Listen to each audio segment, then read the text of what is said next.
coordonnées de la fameuse maison qui reçoit les aidants et les aidés. Vous avez parlé de, je crois que c'est un Nice. J'ai parlé de deux choses. J'ai parlé des séjours qui se déroulaient. Des séjours qui se déroulaient donc dans la villa, ça c'est un cas, mais aussi de la maison de répit. La maison de répit n'existe pas encore, elle est un tas de projet. Ça existe déjà. C'est existe déjà. Je vais vous donner un rapport plus simple. Voilà, dis-lui qu'elle est devant. Voilà. Moi, je m'occupe de tout ici. Hein. Alors rendez-vous derrière le deuxième arbre là-bas à gauche.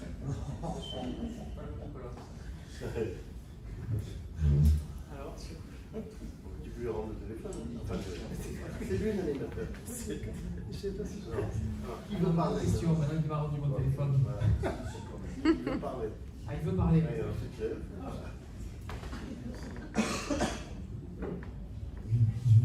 Je voulais revenir sur votre intervention, madame, parce que,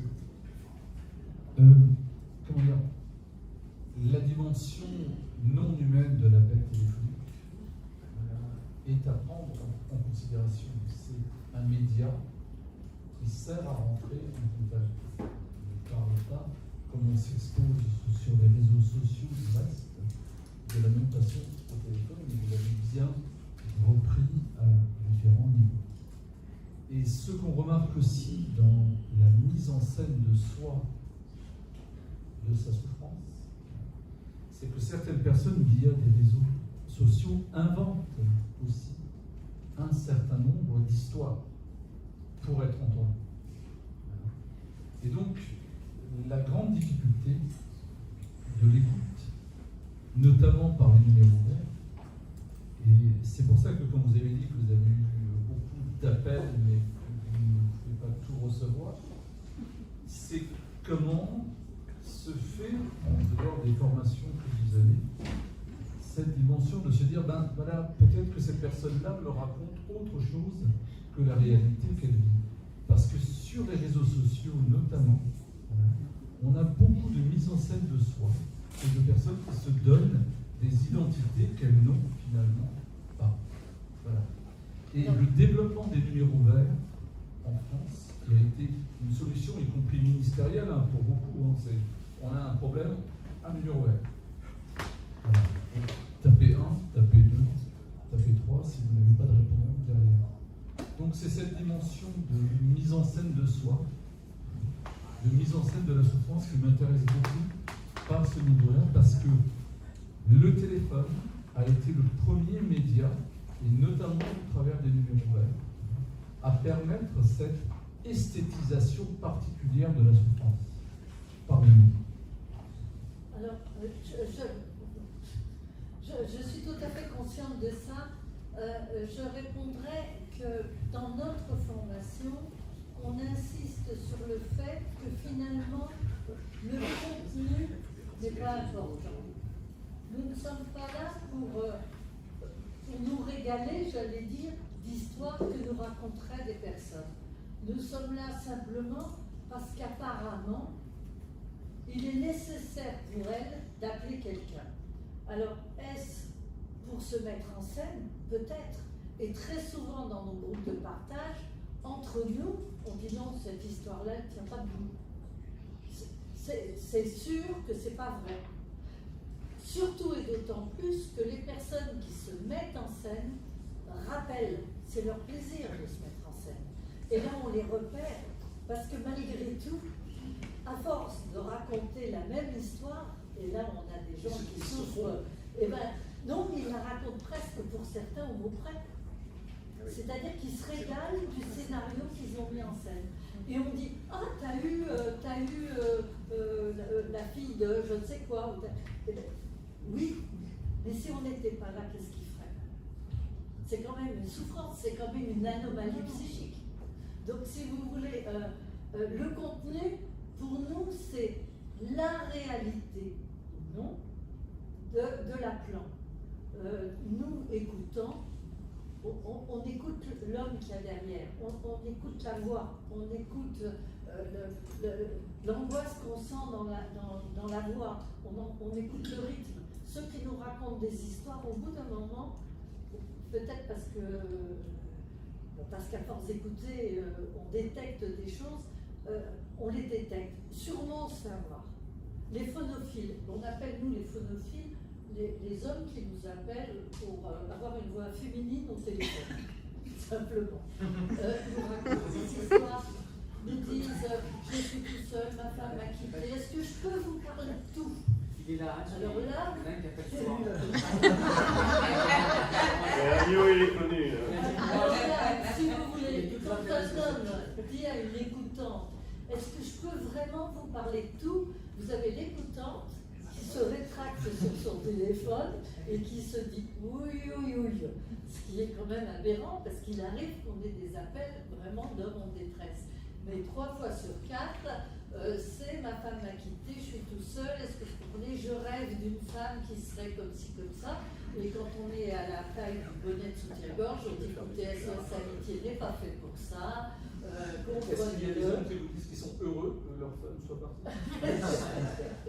Il y a une femme qui m'a dit qu'elle était heureuse que son homme soit parti. Voilà.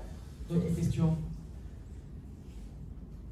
Moi, je veux bien intervenir par rapport à Jacques, de ce qu'il a dit. Oui, enfin après. Oui, c'est pas, je vais peut-être pas l'utiliser. Non, non, si, utilise-le pour que tout le monde écoute. Mais tout le monde écoute. J'entends pas. Vous entendez là? Ça va? C'est bon? Voilà, parce que le micro, oui. Moi, je suis pas à l'aise, j'ai pas l'habitude d'être sur scène, tout ça. Oui, alors, les femmes aussi, je repense à un site internet qui s'appelle Adopte un mec. Donc voilà, c'est un peu l'inverse. Non, je reviens par rapport à l'intervention de Jacques sur la question de l'individualité ou l'individualisation de la société. Je crois que c'est un peu vite dit. Voilà, parce que je crois beaucoup plus en fait à ce qu'on appelle l'archipélisation de la société. C'est-à-dire le fait qu'en fait on vit tous sur des îles qui sont quand même liées entre une société globale et une société d'individus. On est quand même aujourd'hui sur quelque chose qui est un archipel où on est chacun sur son île, on est quand même en lien avec les îles des autres, avec les autres îles, hein, on fait partie d'un tout. Mais dès que, et je trouve que la crise justement, la crise du Covid et la plupart des crises d'ailleurs, c'est des révélateurs du fonctionnement social qui sont absolument fabuleux. Qu'est-ce qu'on a dit pendant la crise du Covid? On a parlé parce que toutes les générations étaient sacrifiées. Hein. Les petits parce qu'ils apprenaient l'humanité, les jeunes parce qu'ils commençaient leur scolarité, les adolescents parce qu'ils commençaient leurs affaires, comme dirait Philippe, moi c'est pas mon vocabulaire, les affaires de cul, tout ça. Après, il y a les jeunes, il y avait sur les médias, il y avait les jeunes générations d'adultes qui étaient presque sur l'emploi et qui disaient il n'y a plus d'emploi, il n'y a plus rien. Nous on arrive sur le marché de l'emploi, on ne peut pas travailler. Et après les gens qui travaillaient, etc. Donc on est sur une vision, d'archipel, c'est-à-dire j'appartiens à un sous-groupe, c'est pas tribal quand même encore, mais j'appartiens à un sous-groupe. Et c'est par rapport à ce groupe que je me réfère sans arrêt. Et ça, je trouve que c'était vraiment, vraiment très visible. On pourrait d'ailleurs le faire de manière territoriale. Hein, d'un seul coup, ce fait que les gens dans les quartiers, dans les immeubles, se sont retrouvés dans des relations extrêmement serrées alors qu'ils ne se connaissaient quasiment pas. Hein, et une fois que la crise a été terminée, d'un seul coup, on est revenu au fonctionnement normal. Les gens se sont peu à peu oubliés les uns les autres. Donc je crois qu'on n'est pas nécessairement sur une individu. Mais je pense à Vincent Gaulet-Jacques sur la lutte des places, hein, qui dit en fait on appartient tous à plein de réseaux. Hein. Et alors on se dit quand je ne suis pas dans le réseau celui-ci par exemple, on dit ben, c'est pas grave, il est dans un autre réseau. Et finalement à un moment donné c'est ça la question de la solitude, c'est qu'en fait chacun croit qu'il est dans un autre réseau, mais en fait à un moment donné je suis nulle part, je suis tout seul. Hein. Donc sur une superposition comme ça de réseaux auxquels on appartient. Et ça me paraît important peut-être de le restituer comme ça. Et ensuite, tu parlais de l'utilité sociale. Moi, je préfère l'engagement social, si tu veux. Parce que c'est vrai que le terme d'utilité, ça renvoie à l'ustensile, étymologiquement.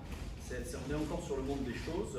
Mais l'engagement social, ben, sur la grande parentalité, sur la vie associative, sur le voisinage, etc., je pense que c'est beaucoup mieux. Et puis je reviens par rapport à Philippe sur la question de la crise, sur les questions des crises. Moi, je suis un enfant crise. Je suis né au moment où l'abbé Pierre faisait un appel pour le froid, la mort dans la rue, etc. Et c'était dégueu à l'époque. Hein. Ensuite, j'ai eu droit, au début des années 60, sur la crise des missiles. Voilà. Ensuite, on est passé à la crise de 68.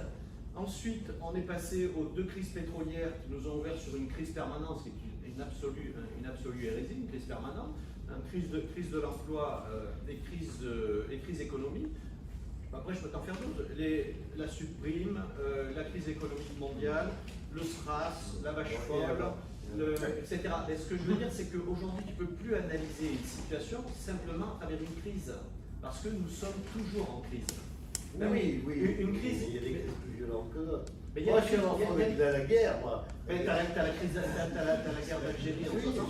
Voilà, mais moi j'en ai mort. Et bien moi aussi. Moi aussi. Ah, c'est pour ça. Non, tu vois, pour ça. Donc le problème, effectivement, c'est que quand on est dans une société qui a le sentiment de ne créer que des crises, moi je me pose la question de ce que c'est qu'une crise.